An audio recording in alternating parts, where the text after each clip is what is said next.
ولمن خاف مقام ربه جنتان فبأي آلاء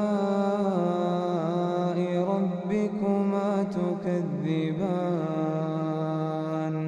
ذواتا أفنان فبأي آلاء ربكما تكذبان فيهما عينان تجريان فبأي آلاء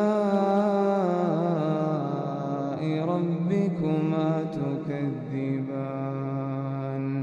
فيهما من كل فاكهة زوجان فبأي آلاء ربكما تكذبان متكئين على فرش بطائنها من استبرق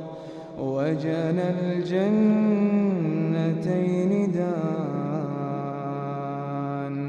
فبأي آلاء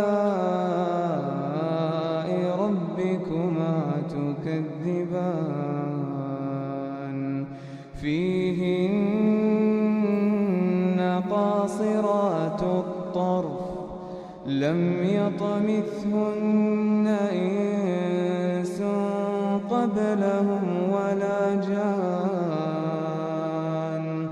فبأي آلاء ربكما تكذبان كأنهن الياقوت